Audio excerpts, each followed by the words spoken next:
মা হয়েও যে নিজের মেয়েকে এই ধরনের একটা কথা বলেছি এতদিন, বর্তমানে ট্র্যাজেডির পরে এই কথাটা চিন্তা করলে না সত্যিই আমার নিজেকে মা হিসেবে অনেক বেশি অযোগ্য মনে হয়। আসসালামু আলাইকুম।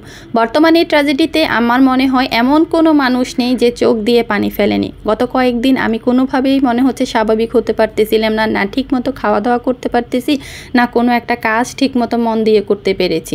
এটা আসলে বলে বোঝানোর মতো না, শুধু আমি না, প্রত্যেকটা মানুষেরই খারাপ লেগেছে। যতবার মোবাইল হাতে নেই ওই ছোট ছোট বাচ্চাগুলোর চেহারা চোখের সামনে ভাসতে থাকে, আর ওদেরকে দেখলে আমার নিজের সন্তানের কথা আমার আরও বেশি করে মনে পড়ে।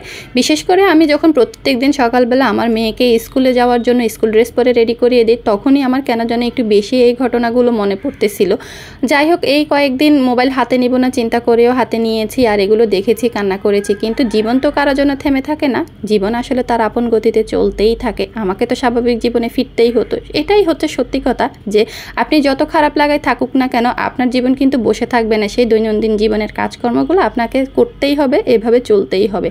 যাই হোক, বর্তমানে পরিস্থিতির পরে আমার মনে হয় আমার মতো প্রত্যেকটা বাবা মায়েরই কিছুটা হলেও টনক নড়েছে। যে কথাটা বলেছিলাম ঠিক এই কারণে, এই পরিস্থিতি হওয়ার পরে, এই ট্র্যাজেডির পরে অ্যাটলিস্ট আমরা বাবা মায়েরা এইটা খুব ভালো করে বুঝতে পেরেছি যে আমার সন্তান যেভাবেই থাকুক, ভালো থাকুক, একজন ভালো মানুষ থাকুক, সুস্থ থাকুক। আমার সন্তান বড় হয়ে কি হবে না হবে এগুলো আসলে অনেক পরের কথা। আমার সন্তানটা জীবিত আছে, চোখের সামনে ভালো আছে। এই যে আমরা বাচ্চাদেরকে এত কষ্ট করে বড় করতেছি, বিনিময়ে আমরা কি করি? আমরা বাচ্চা 19 থেকে 20 হলে বাচ্চাকে বকাবকি করি, রাগারাগি করি, অনেক কিছু করি, পড়তে না চাইলে, কথা না শুনলে অনেক কিছুই তো বলি। কিন্তু আসলে এখন এই ট্র্যাজেডির পরে অ্যাটলিস্ট আমি অন্তত খুব ভালো করে বুঝেছি যে না, আমার বাচ্চাটা আমার কাছে আছে, এটাই আমার কাছে অনেক বড় একটা পাওয়া। আর কোনো কিছুর প্রয়োজন নেই। ও কথা শুনে না, এটা অনেক পরের কথা, এগুলো বাদই দিলাম। সত্যি কথা বলতে আমার মেয়েটা মাশাআল্লাহ অনেক লক্ষ্মী একটা মেয়ে। ছোটোবেলা থেকেই ও একদমই আমাকে কোনো কিছু নিয়ে বিরক্ত করতো না। খাওয়া দাওয়া সব কিছুতেও আমাকে অনেক শান্তি দিয়েছিল।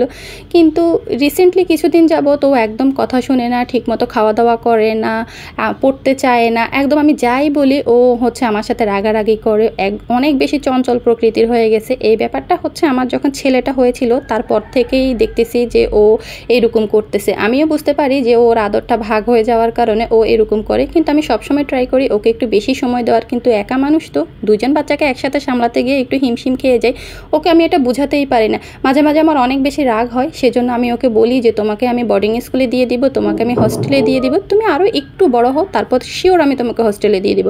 এটা বললে ও অনেক বেশি মন খারাপ করে, কান্না করে। আসলে অন্য কোনো উদ্দেশ্য না, আমি জাস্ট ওকে এটা বলি এই কারণে ও যাতে বুঝে যে ও যে কাজগুলো করতে সেগুলো উচিত না। কিন্তু বিশ্বাস করেন, এই ট্র্যাজেডির পরে আমি খুব ভালো করে অনুভব করেছি যে না, কোনো প্রয়োজনে আমার বাচ্চাটা ভালো থাকুক, দিন শেষে আমার কাছে আসে, এটাই আমার কাছে মা হিসেবে অনেক বড় একটা পাওয়া।